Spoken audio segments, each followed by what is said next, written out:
You never feel happy.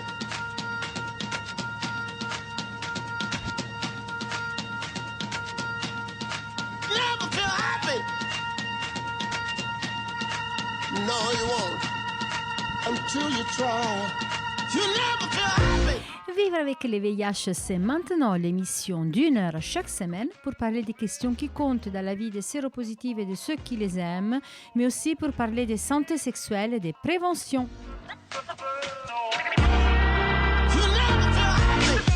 Participer à la recherche, toute une science. Retour aujourd'hui sur les forums du TRT5-CHV. Pour réagir à tout ce que vous entendez, vous pouvez nous contacter par téléphone au 01 40 40 90 25 ou à travers notre site internet comitédesfamilles.net. Vous pouvez également nous suivre sur Facebook, Instagram et Twitter. La version podcast est disponible sur Apple Podcasts, Spotify, Audioblog et YouTube. N'hésitez pas à nous laisser des commentaires et des étoiles si vous avez aimé cette émission.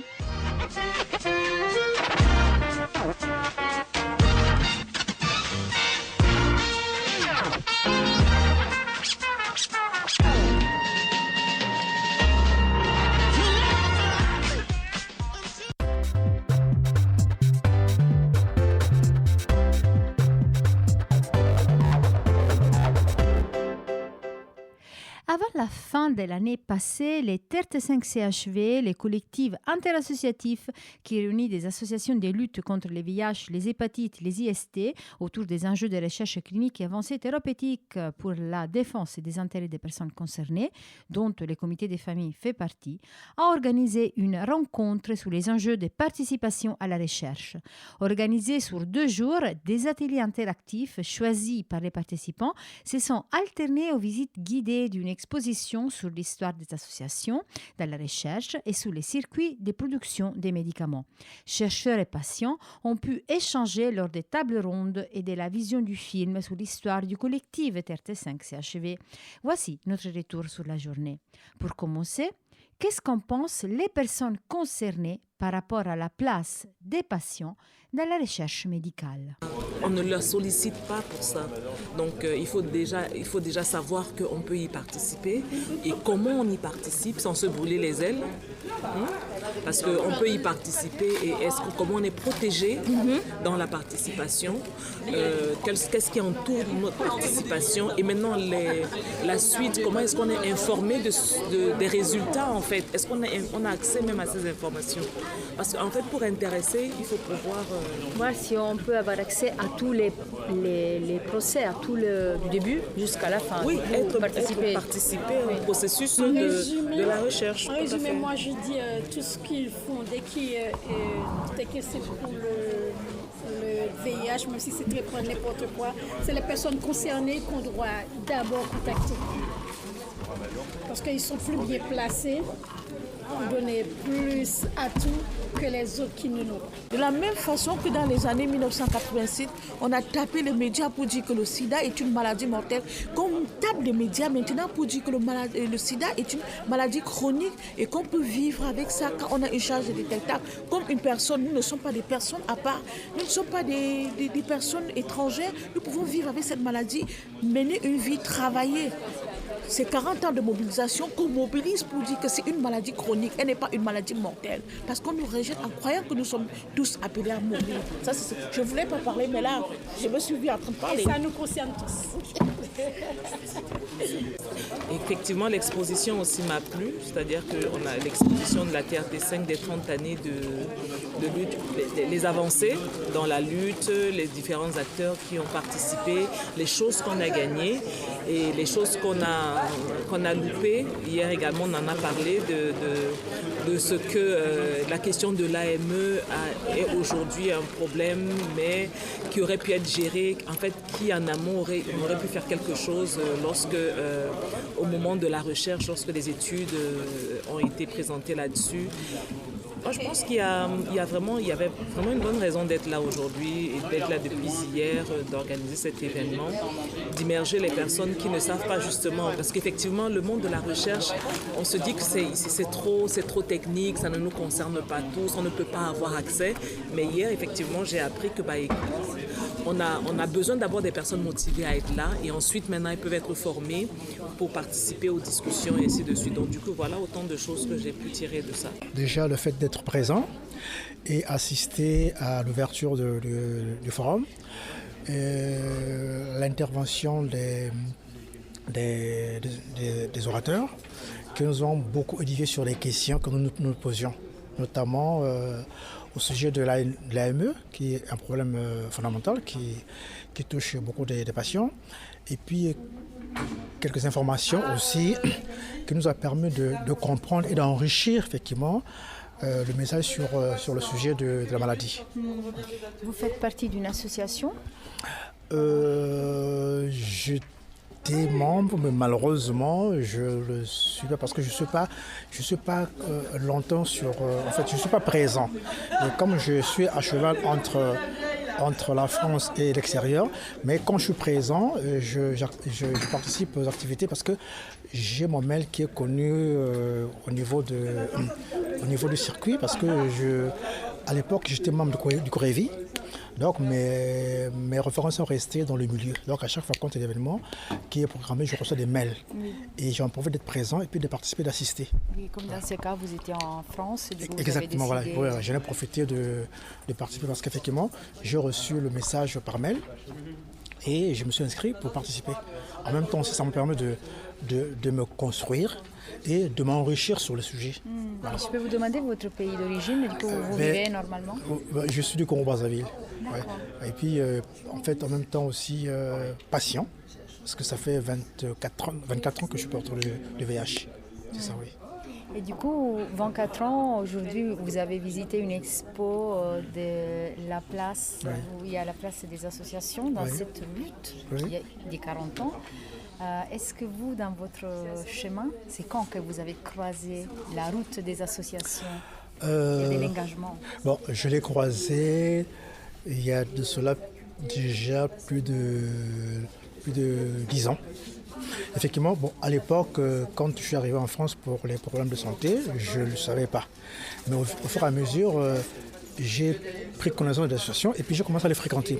En même temps, en les fréquentant, ça m'a permis d'abord de me situer, de prendre conscience de la situation, de me construire et de gérer la maladie en termes... en fait, je deviens acteur de ma maladie et en même temps aussi, ça me permet donc de faire le relais de l'information qui est très mal perçue et très mal connue au niveau social et sociétaire.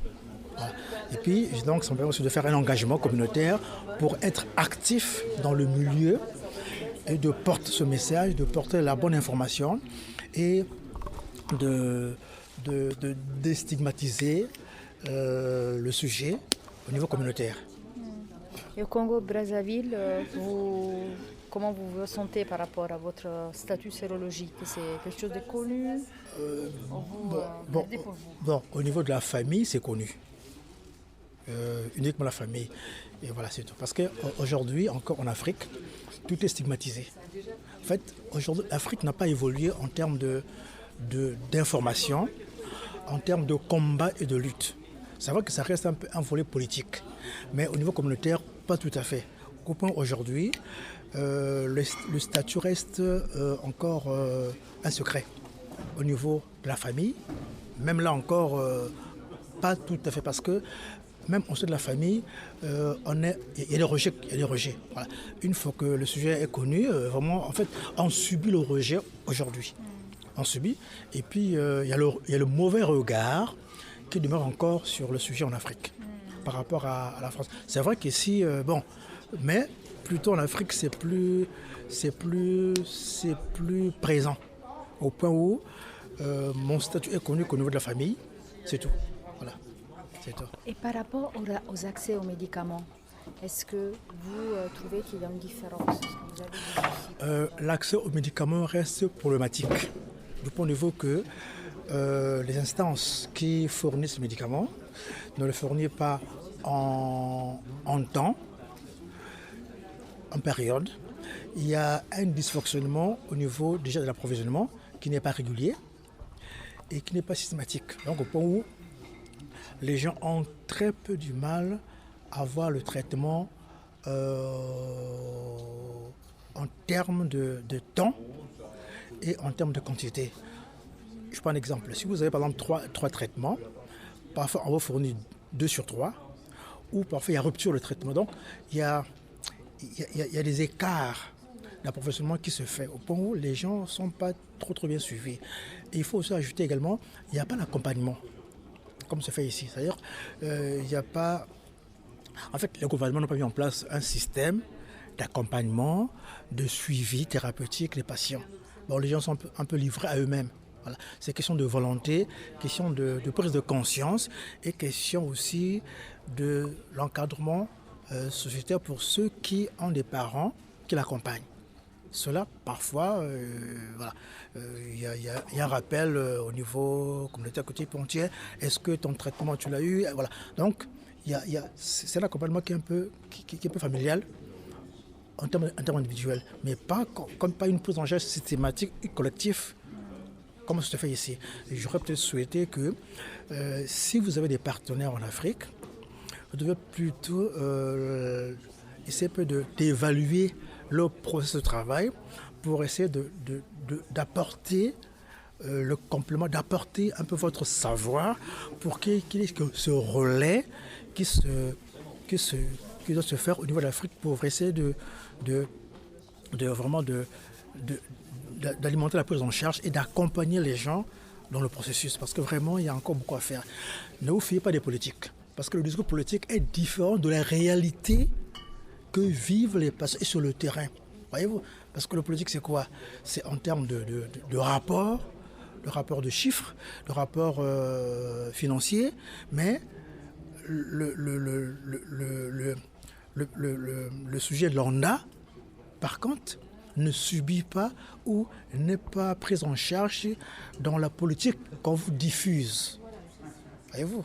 Donc vraiment, il y a un éclivage entre la réalité temporaire et la réalité systématique des rapports politiques avec les partenaires extérieurs. Voilà pourquoi il faut, dans vos missions à l'extérieur, chercher à rencontrer les sujets de base. Par exemple, quand il y a eu des réunions, soit organisez-vous avec les partenaires, par exemple, d'avoir des groupes de parole avec les patients eux-mêmes pour échanger. Parce que la vérité vient du patient qui subit les choses plutôt que le politique qui couvre, parce qu'il y a l'aspect politique qui permet quoi? Parce que le politique, c'est quoi? Le politique, pour lui, c'est un bon discours pour recevoir de l'argent. Des fonds, comme d'habitude. Et lorsque l'argent arrive, l'argent n'est pas redistribué ou l'argent le patient ne reçoit pas la contribution extérieure que le gouvernement fait paraître. C'est pourquoi je veux considérer dans vos missions, à tous les niveaux, que vous soyez, lorsque vous faites des voyages en Afrique, oui, rencontrez les autorités, mais demandez, avoir des entretiens, des paroles avec les sujets de base qui vous disent qu'est-ce qu'ils vivent, qu'est-ce qu'ils ressentent, et voilà, c'est là où vous aurez la bonne information pour évoluer. Sinon, tout sera que lapidaire. En fait, c'est pratiquement la politique générale de tous les pays. Voilà. Il y a le parapluie qui couvre le sujet, mais au-dedans, c'est autre chose. Et continuons notre retour par rapport au ressenti des personnes qui ont participé à cette rencontre. Mais cette fois, je vous propose les points de vue d'un salarié d'une association et d'une pharmacienne. Alors, je m'appelle Liam, je fais partie de l'association AID, je suis salarié au sein du service recherche communautaire de l'association. Tu étais présent depuis hier au Forum du TRT5. Est-ce que déjà il y a quelque chose en particulier de la journée de hier qui t'ont marqué? Hier, moi j'ai bien aimé les tables rondes sur la question. Alors malheureusement j'ai pas pu assister à celle sur les politiques publiques, mais j'ai bien aimé celle où on a découvert des choses sur les projets de recherche communautaire en cours et comment ces projets se mettaient en place et quels étaient les enjeux pour faire participer les gens et passer aussi d'un modèle de recherche participatif à un modèle de recherche communautaire. On peut dire qu'il y a des choses que tu as appris hier? Alors, je travaille déjà dans la recherche communautaire, donc il y a une partie de ces éléments que je connaissais, mais sur la question, en fait, c'était un peu plus large. Hier, moi, je travaille spécifiquement sur le VIH, mais il y avait aussi des intervenants qui ne travaillaient pas dans le champ du VIH hier et qui, du coup, nous ont donné des exemples de ce qui se passait dans leur cadre de recherche particulier, que ce soit, alors il y avait des gens qui travaillaient sur la santé mentale, des gens qui travaillaient, j'ai vu des posters aussi sur d'autres types de maladies avec des histoires très très différentes de mobilisation des communautés. Donc j'ai trouvé ça très très intéressant. Tu as pu suivre des ateliers ce matin? Ouais, ce matin je suis allé à un atelier sur le prix du médicament, qui est pour le coup pas du tout mon domaine de compétence, parce que moi je travaille pas au plaidoyer, je suis vraiment sur la recherche.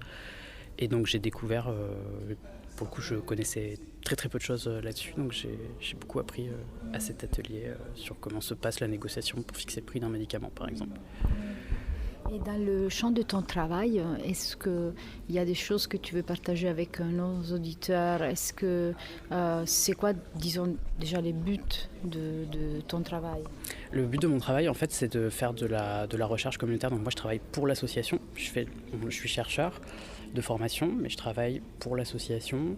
Et l'objectif, c'est, premièrement, on a un travail de médiation, c'est-à-dire faire en sorte que les résultats de la recherche, qui souvent sont publiés en anglais dans des revues américaines, avec un jargon qui peut être pas tout à fait accessible, nous, on a un travail de essayer de diffuser ces résultats pour que les personnes sur le terrain et les personnes usagères puissent s'en saisir. On a un autre travail qui est de faire en sorte que les personnes qui vont sur le terrain et qui testent des choses puissent faire remonter ce qu'ils font dans le milieu de la recherche. Donc faire en sorte que ces personnes qui sont sur le terrain puissent accéder par exemple à des congrès, des conférences. Donc on va les accompagner dans la rédaction d'abstracts ou d'articles ou de communication orale. Et enfin, on fait aussi de la recherche en propre, donc soit avec des partenaires qui sont des laboratoires de recherche en santé publique qui vont venir nous chercher pour l'expertise communautaire ou pour avoir accès au terrain via l'association. Et on mène aussi des projets de recherche en propre quand on a besoin de données sur lesquelles on n'a rien. Et toi, est-ce que je peux te demander ton âge? Mon âge? Oui, j'ai 29 ans. Voilà, parce que j'ai vu que tu es plutôt jeune. Du coup, dans l'histoire du VIH, les VIH, c'était à son maximum quand tu n'étais pas encore né. Exactement. Aujourd'hui, par exemple, on a une exposition où on retrace un peu l'historique des associations. Comment tu te places dans tout ça? Est-ce que ça fait partie aussi de ton histoire, même si tu es né beaucoup de temps après? Comment tu les vis, ça? Ouais. Alors moi, je suis né en 95, donc effectivement, je suis né 1 an avant les trithérapies. J'ai pas du tout connu le sida qui tue. Moi, j'ai connu le VIH comme une maladie chronique, comme un truc, et je l'ai découvert plus tard. Moi, je fais partie de la communauté LGBT. Et du coup, le VIH fait partie de mon histoire. Je suis pas une personne concernée je suis une personne concernée parce que je fais partie de ces communautés, mais je vis pas avec le VIH. Mais j'ai commencé à travailler dessus dans le cadre de mon travail de mémoire. En fait, je travaillais sur le lien entre les violences et le statut sérologique. Et donc c'est quelque chose qui traverse les communautés dans lesquelles j'évolue. C'est quelque chose qui traverse aussi des personnes proches. Et que je rencontre sur mon chemin au fur et à mesure, et donc ça a un peu orienté aussi mon intérêt. Oui, donc je suis Julie Langlois, je suis pharmacien hospitalier et je travaille aussi pour une grande partie d'associations de lutte contre le VIH, et je coordonne le groupe pharmacien de la Société française de lutte contre le sida. Récemment, nous avons contacté pour un sujet dont une auditrice de l'émission de radio nous a fait part. Est-ce que vous pouvez nous expliquer un peu de qu'est-ce qu'il s'agit? Donc ce qu'elle nous explique en fait, c'est que la névirapine sous forme de suspension buvable qu'elle achète qu'elle administre à son enfant tous les jours a changé de présentation. Et depuis plusieurs mois ou quelques années, je n'ai pas la date exacte, mais en tout cas depuis quelques temps, dans la boîte, en fait, il n'y a que le flacon et il n'y a plus la seringue qui est adaptée à ce traitement-là et qui permettait de pomper la bonne quantité de produit par rapport au poids de l'enfant.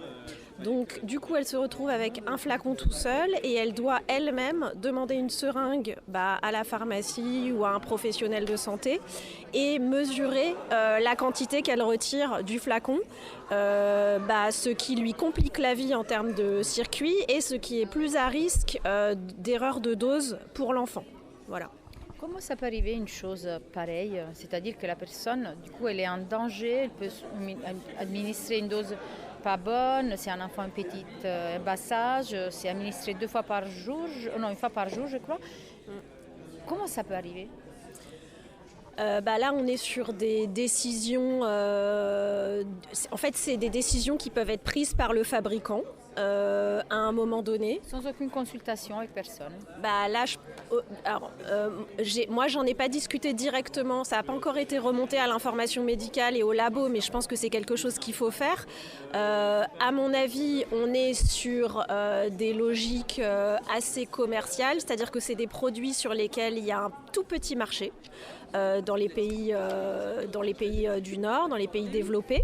Et donc, il est probablement moins rentable qu'avant, pas rentable, de rajouter cette seringue au flacon. Et ils partent du principe que c'est pas forcément une priorité et que le pharmacien pourra donner la seringue qui va avec.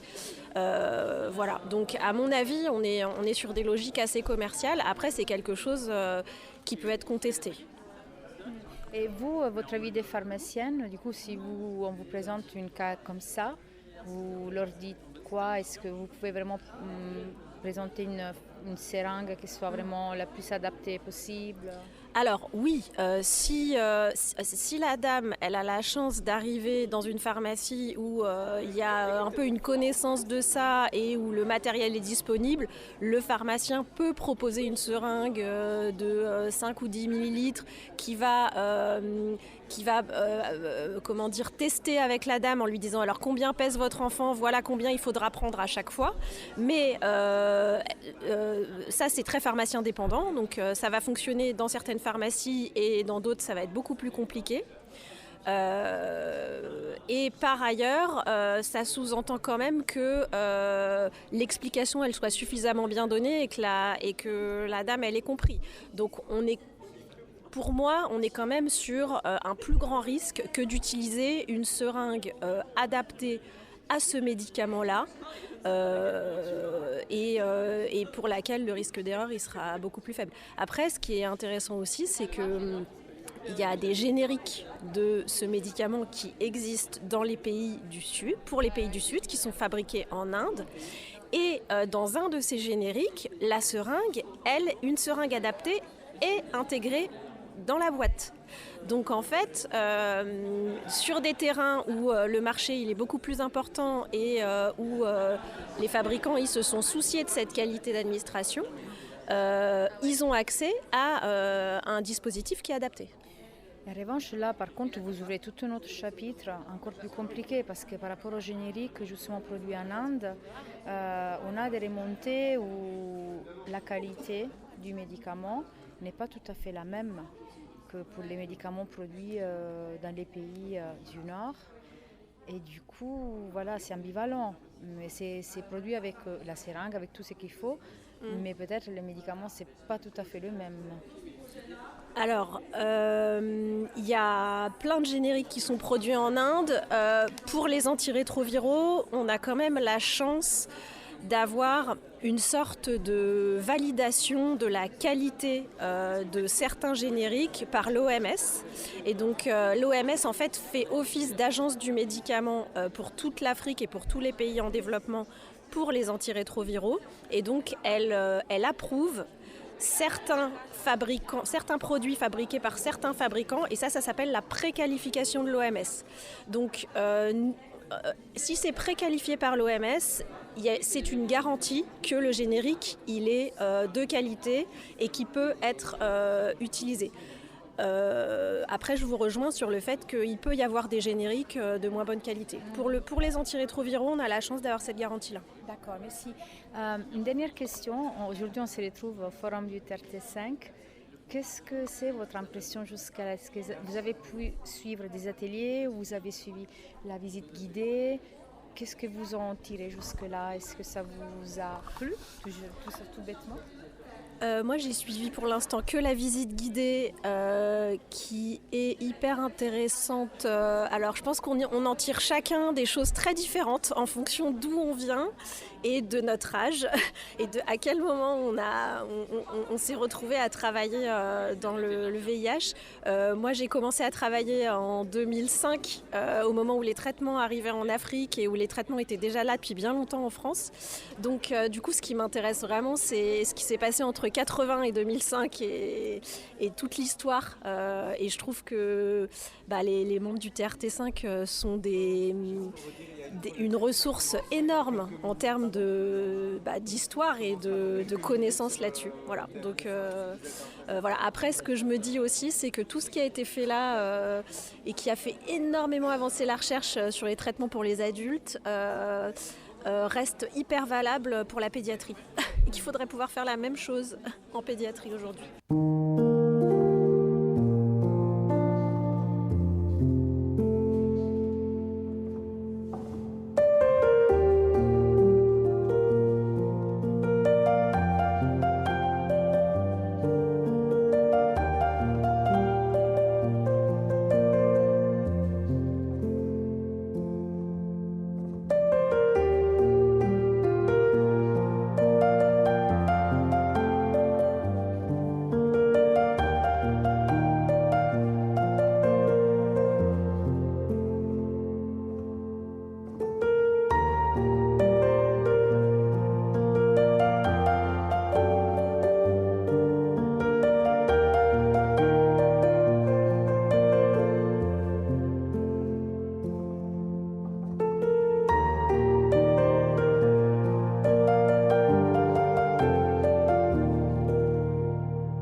continue notre retour sur les forums du TRT5CHV pour vous donner un aperçu des ateliers proposés lors de ces 2 jours.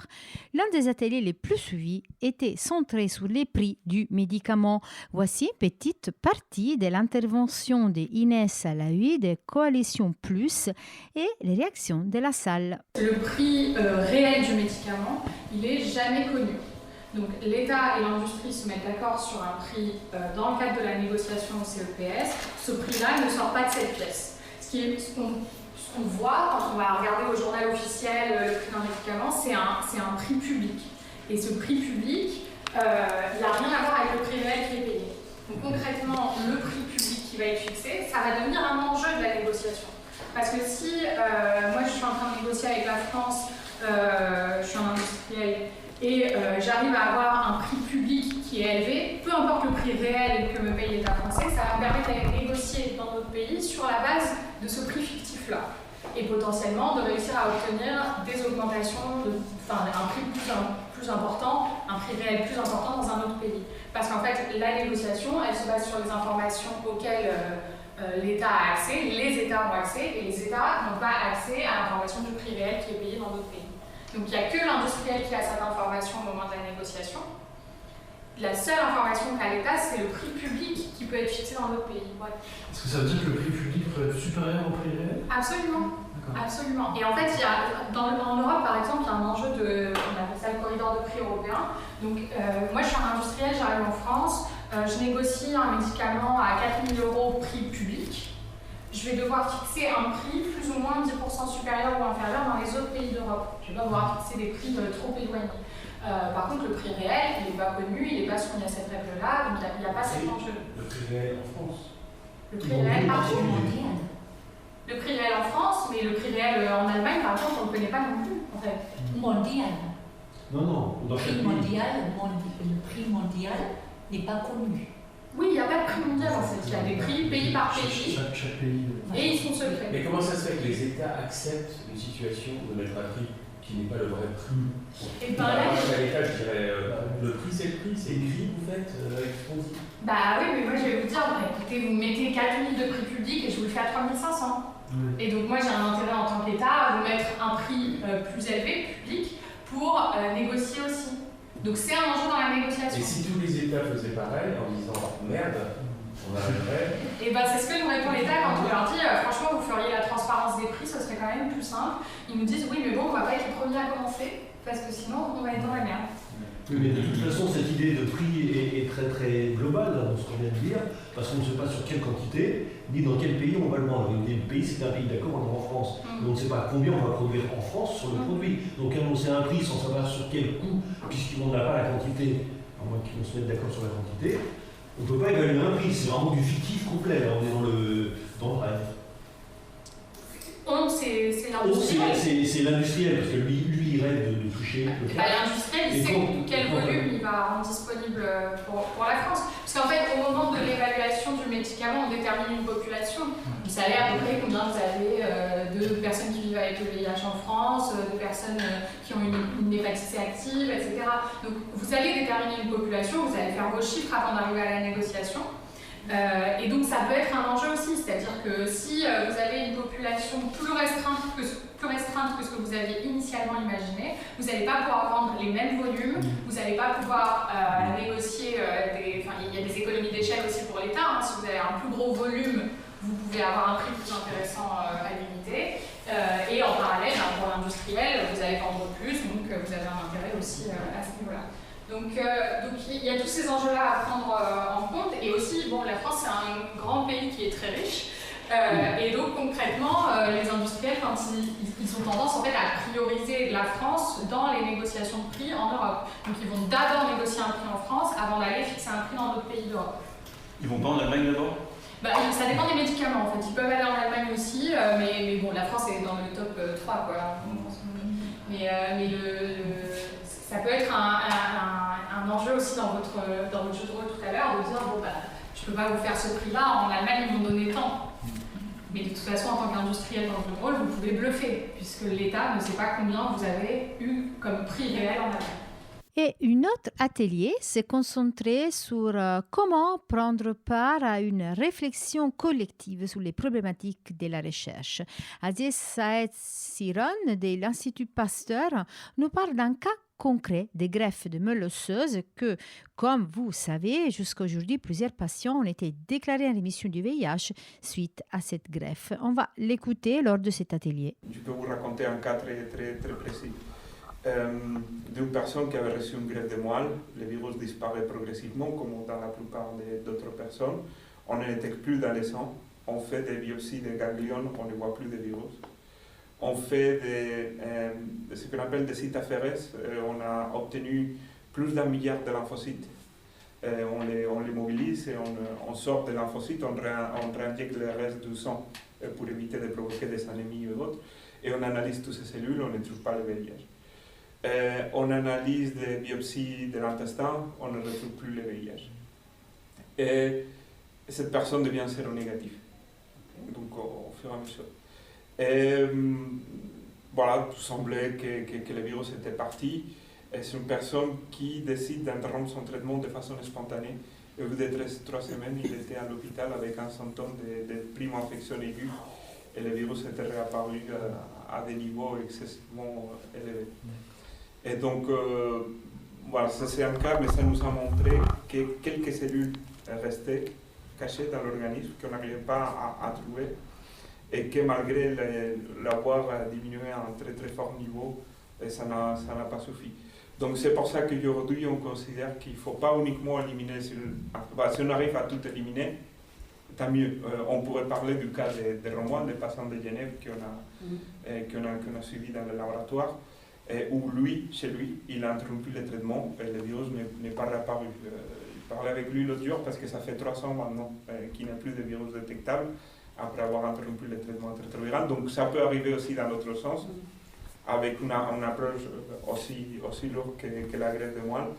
Mais c'est pour ça qu'aujourd'hui on s'est dit qu'il va falloir qu'on réduise les réservoirs, il va falloir qu'on aille en face des mécanismes de contrôle qui permettent de contrôler ces quelques cellules infectées qui restent. Parce que la question à débat, je dirais, c'est il était où le virus? Oui, on ne sait pas, mais on apprend de plus en plus qu'on peut trouver des cellules infectées partout, dans n'importe quel tissu. Et nous, on ne va pas avoir accès à tous les tissus de l'organisme. Mais malheureusement, il y a des personnes qui vont décéder après la greffe de moelle. On a pu faire des analyses dans les organes profonds. Et si on ne trouvait pas de virus dans les ganglions ou dans les sangs, on a pu trouver dans les foies ou dans les poumons. Et donc, ce sont des organes peut-être où la greffe prend un peu plus de temps à éliminer les cellules qui étaient présentes au tout début, ou même qui ne sont pas accessibles pour ou qui restent comme des sanctuaires où la greffe n'aura pas vraiment un impact. Pour terminer avec notre aperçu des ateliers du forum, voici l'intervention et les échanges dans l'atelier dédié aux priorités de la recherche sur les VIH, les hépatites virales et les IST. Donc, l'intervention d'Alpha Diallo de l'ANRS EMIE et les réactions de la salle. On a toujours eu des priorités de recherche qui ont émergé de tout le temps. Moi, je suis à l'ANRS depuis 2005, donc ça commence à dater un peu. Par contre, quand vous faites une seule thématique, VIH, après avec les causes d'infection, hépatite, TB, associées ou mono-infectées, on est dans une seule ligne directrice. Après, quand à côté, vous remettez Covid-19 et toutes les maladies émergentes, ça veut dire que vous augmentez votre assiette domaine de recherche. Et il faut aller chercher de nouveaux financements. Donc, notre conseiller, qui est le Conseil scientifique international, chaque année, on fait des présentations et puis ils nous disent vous allez dans la bonne direction. C'est des personnes tout à fait indépendantes, un comité international qui nous conseille. Ils nous ont dit à un moment donné, il va falloir prioriser. Vous ne pouvez pas tout faire. Puisque maintenant, l'ANRS historique, entre guillemets, est devenue l'ANRS maladies infectieuses émergentes, avec toutes les maladies émergentes qui arrivent aujourd'hui, Covid-19, Mpox, dengue et tout. Donc, c'est pour cela qu'on a revu toutes les priorités par section, par thématique, par maladie. Et dans chaque thématique, on devait faire émerger ils nous ont dit trois grandes priorités, top priorités pour le financement. Donc c'est ça. Parce qu'en fait, ce qui se passe, c'est que dans les pathologies qui nous concernent historiquement, le VIH, hépatite, les IST, on a quand même un budget à peu près sanctuarisé. Parce que là, c'est le financement du ministère de la Recherche, de la Santé. Après, sur les thématiques, on va dire maladies émergentes et infectieuses, on avait eu un financement conséquent, Covid-19. On a un financement à moyen terme et il faut travailler pour pérenniser ce financement. Et pour cela, il faut arriver devant les décideurs politiques avec une liste préétablie et un financement pour leur montrer où est-ce que nous allons avec les stratégies. Donc c'est pour ça que toutes ces priorités ont été revues, actualisées de façon à arriver avec un dossier instructif aussi.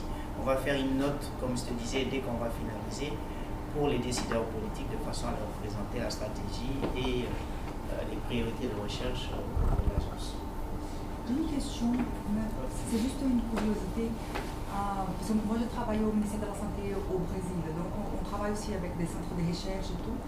Mais je voudrais juste savoir comment ça marche la relation entre vous, entre le ministère de la Santé, donc pour définir les priorités, par exemple. Ça marche comment? C'est un groupe qui discute, je sais que par exemple dans le grand thème VIH, donc comment définir les priorités dans les grands thèmes VIH? Le ministère par exemple, il a droit ou une autonomie de définir ces thématiques ou pas, il participe ou pas? Ce sont des questions, et surtout sur les processus pour la définition des priorités. Alors, sur la définition des priorités, c'est dans les deux sens en fait. Il y a des choses qui émergent, c'est-à-dire qui vont commencer à mûrir en bas et qui remontent. Après, quand on arrive à un seuil de maturité, on partage avec le ministère pour validation. Il y a des saisines qui viennent du ministère et qui nous arrivent en disant sur cette thématique, on voudrait que vous meniez des recherches et donc on considère comme une priorité. D'ailleurs, ils nous donnent l'argent alloué qui va avec. Un exemple très précis, quand il y a eu, on sait qu'avec l'hépatite C, on sait qu'on peut maintenant guérir de l'hépatite C. Guérir de l'hépatite C, pas en voilà. Et donc à un moment donné, une des priorités ministérielles, c'était de dire l'élimination de l'hépatite C. La micro-élimination ou l'élimination. Donc on a mis en place ce process-là qui venait d'en haut, top to bottom, vers nous. Et puis nous, on a mobilisé la communauté scientifique, les chercheurs, les associations pour mener un certain nombre de recherches. Ça, c'est quand il y a des choses qui viennent d'en haut vers l'agence. Tout récemment, avec la bronchiolite, le virus VRS, donc là aussi, c'est une saisine.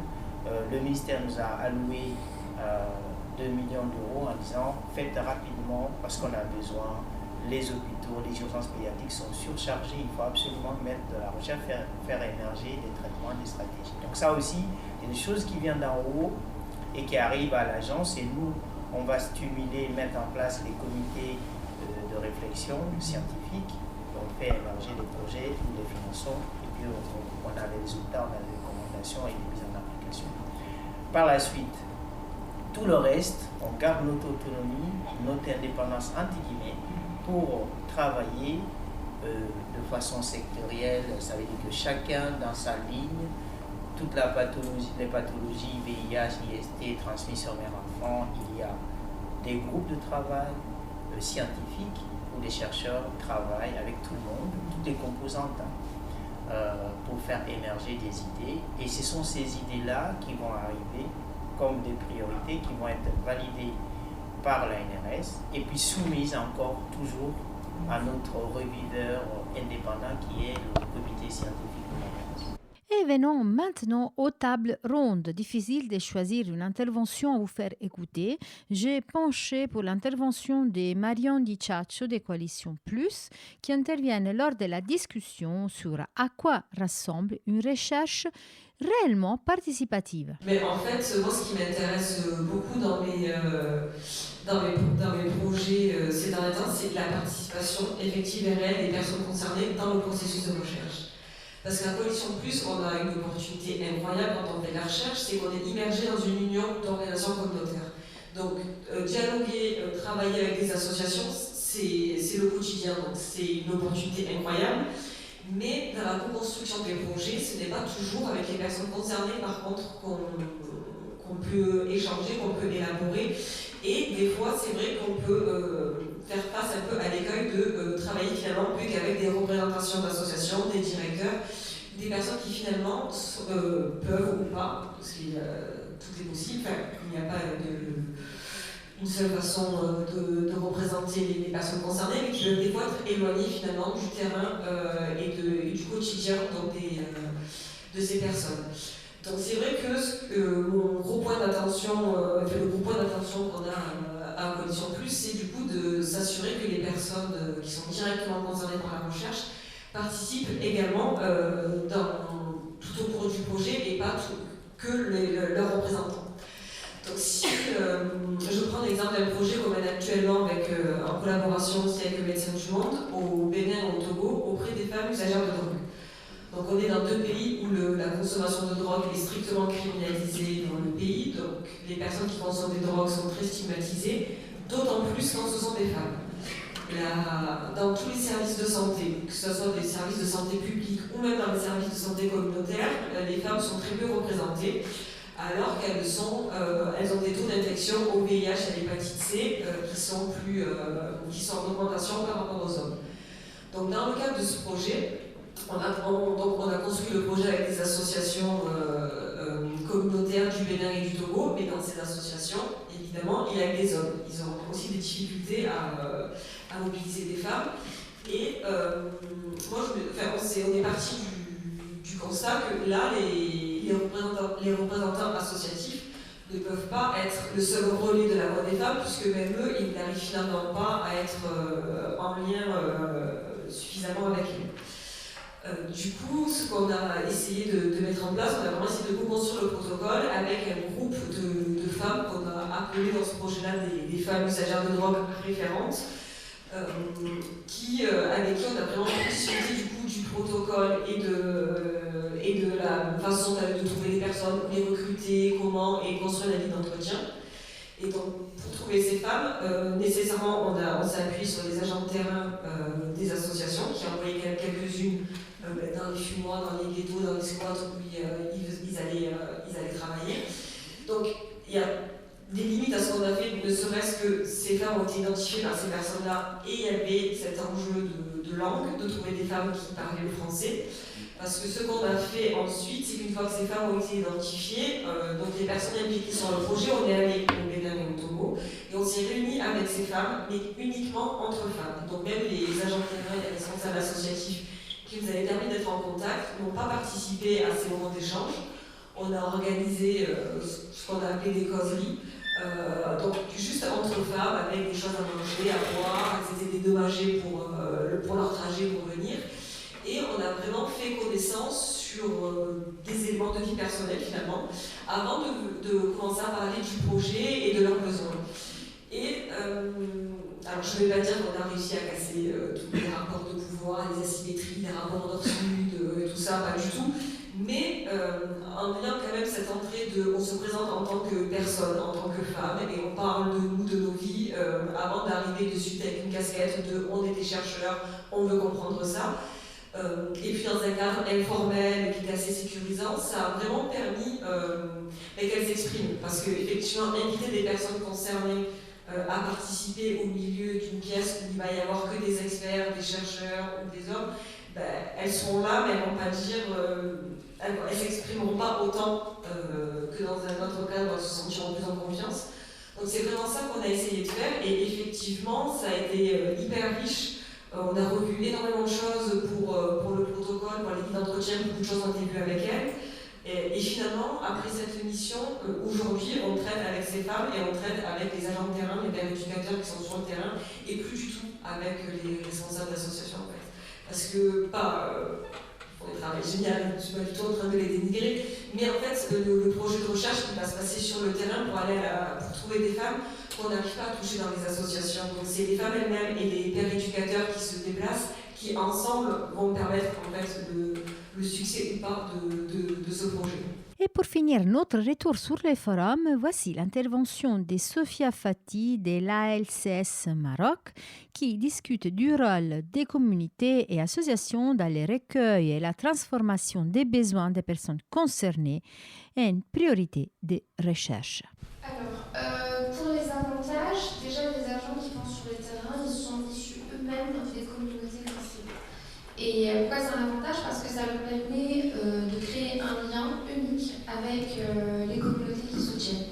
De façon à ce qu'ils parviennent à atteindre les personnes qui sont les plus expulsées des structures de santé traditionnelles.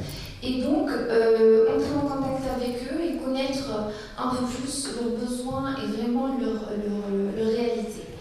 Et ça permet aussi, alors les besoins qui sont collectés par la suite, il y a tout un travail, il y a toute une collaboration entre différents acteurs. Et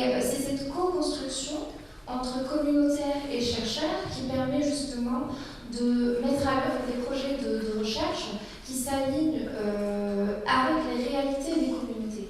Et par exemple, je vais parler d'un exemple concret de mobilisation communautaire. C'est donc l'exemple du dépistage communautaire démédicalisé.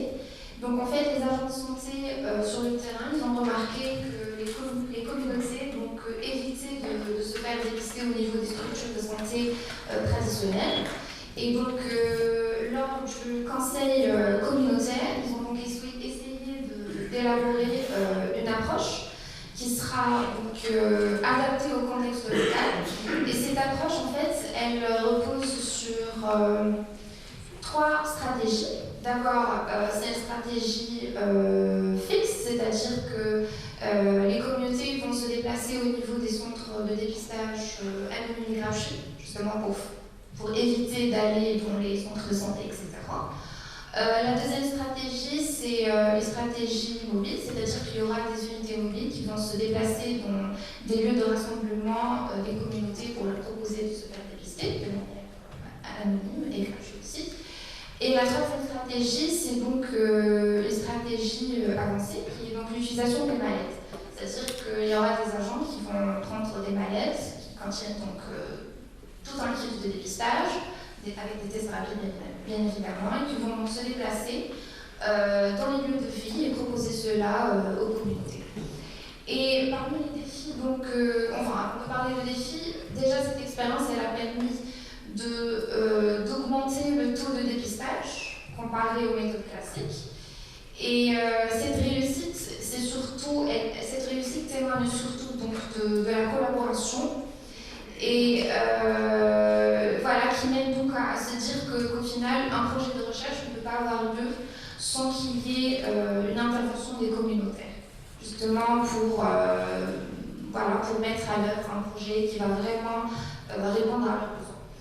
Et donc, en parlant de défis, là, par exemple, sur le terrain, les agents de santé communautaire, ils rencontrent pas mal de défis, notamment parce qu'ils rentrent en contact avec des communautés, par exemple les TS ou encore les HSH, qui sont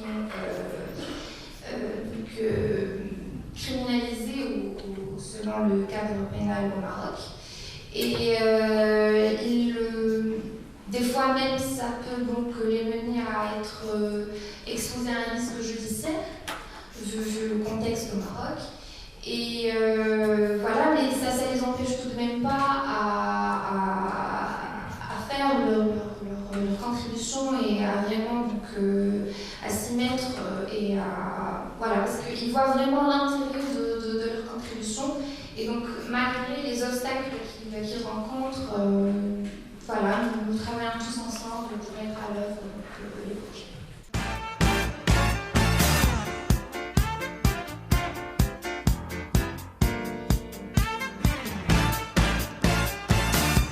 Et nous sommes arrivés à la fin de l'émission Vivre avec le VIH d'aujourd'hui. Émission dédiée aujourd'hui au forum du TRT5CHV dédié à la recherche, aux enjeux de la recherche, des participations des patients à la recherche. Vous pouvez réécouter sur nos plateformes d'écoute, nous laisser des commentaires si vous le souhaitez. À la semaine prochaine, à bientôt.